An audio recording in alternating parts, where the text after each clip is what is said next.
Hi there folks, I've not been on this thing for a while, like, you know, because it's sort of like going to a football match, you get the hooligans there. Nah, you just can't bother with it all, like, you know. But I came back to YouTube, and like, you know, I'm going through a few pages, a few little sites, you know, a couple of videos have been sent to me, and getting in conversation like you do. And I got a few messages from a guy called ABbi something, Abbi normal maybe, I don't know, like, you know, but anyway, he seems to think I'm a little paranoid. Not you all, yeah, because like, you know, I did a few little questions to his statements, like, you know.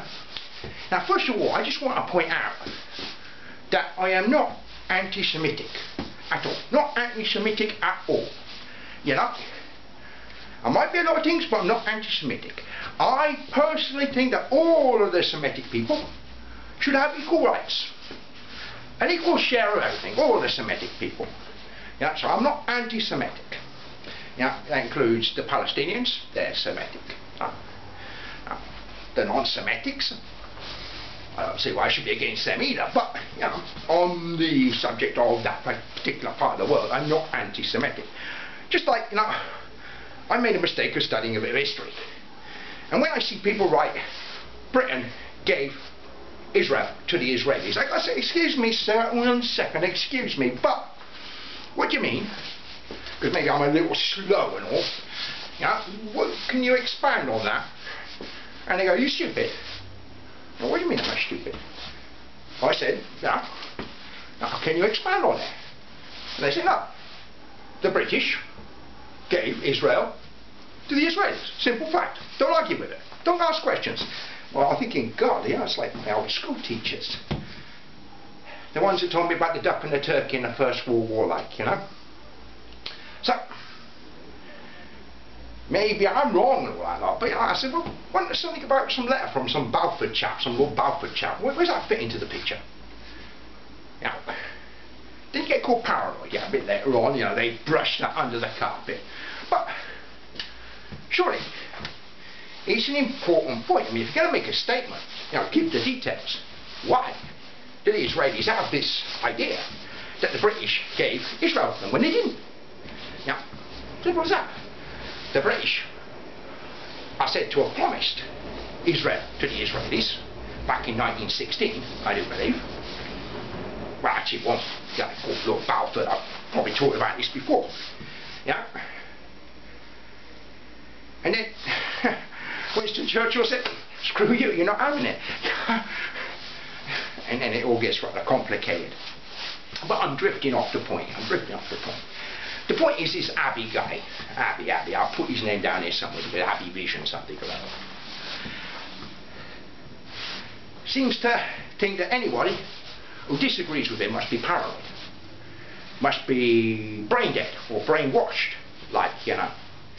Now I followed this guy, no, not followed, like stalking, only talking that way, you know, just go to Google, this nice page you get, which follows all his comments on YouTube for the last month. Every comment connected to Islam and the Muslims. And he hates them Muslims, all those Palis as he calls them, Palis. And he expects everybody to understand that the story of the Palis only he knows, because he's lived in Israel for 20 years, like, you know, born in the USA, but lived in Israel for 20 years, so he's an expert on this subject. Like, so don't argue with him, because he'll only insult you and feed you some long-winded story which you've got to believe because it's his words, otherwise you are illogical. One of his comments was on one of the other things is like talking about that all suicide bombers were like Muslims. Cool, yeah. So what you're telling me, like, you know, is those little yellow-skinned chaps, excuse me for my ignorance here, like, with the slanty eyes in that place, Vietnam, was it? Korea, I always get confused because I'm a bit dumb, like, you know. That strapped the bombs on them and ran into those US bases and blew themselves up. They were in fact Muslims pretending to be commies. Now I see the conspiracy. That's why the Muslims are trying to take over the world, because they've been at it for a long time. They've been fooling around with the commies. conspiracy everywhere, man. Conspiracy, David Icke, all of that lot. Yeah, you're getting there, it's all conspiracy. No, but seriously. Sorry, couldn't keep the stupid voice up for much longer. The conspiracy theory, that's something I've talked about for a while, I've tried to get into things. My personal view is it's humanity. And I like Terry Pratchett's explanation of humanity as a big pus, big zit. It's going to burst every now and again. If it wasn't Hitler, it would have been someone else. And we all know, really, if we look at it, Hitler was just a puppet of someone else anyway. Although that will be a bit of a shock for some people. Like, no, Hitler was the only evil dude. Or, on the other hand, it was all the Germans. There's no balance, no equilibrium, no deep thought in these subjects. Talking about the Muslims, I've got to say, I do find some of the practices unsavoury. But I find a lot of other practices unsavoury. No doubt some of my practices are quite unsavoury to other people. It's hard to get along in such a big, crowded world. On the point of global conspiracy, it's a simple fact. There are powers that are pushing for particular goals, and they will use particular events and particular ethnic groups to obtain their game. They've always done this. It's nothing new. So why are we all saying, oh, no, it can't be true. Oh, we're waking up from a fairy tale or what? Okay. Now, going back to the Muslims. Yeah, there's a lot of them, and they are over here in Europe. And there are some social pressures being applied. And a lot of these are effects that weren't planned. Okay, but that doesn't mean that somebody isn't going to use these social effects. Someone's not going to benefit from a particular situation. I'll go back to that Balfour report, letter, or declaration as it's generally referred to on the internet.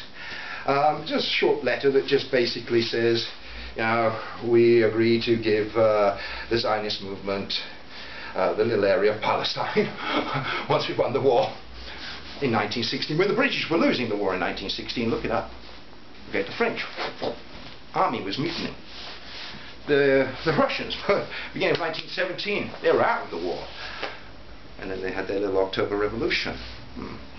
But those are facts. I'm not going to bore you with. You should look them up, but that's your work, not mine. After this First World War was over, that piece of paper was used to turn an entire population against an ethnic group, the Jews. Okay? So a piece of paper written by the head of the Zionist movement in Britain, okay, was then used by the Nazis to turn them against the German population against the Jews. The game being played. For what goals, whatever, you have to look into it. It's far too complicated, the ramifications of all of this. But bear that in mind. And bear in mind that the world hasn't changed that much in such a short time, and people will play games with you. Now, as a thought exercise, is there any way that some particular groups could benefit from the mass population being distracted and hating another section of the mass population? Well, sorry, I've been in Italy too long. My hands just don't stop moving. Well, they benefit from this. Cream off the top. Just an open-minded question.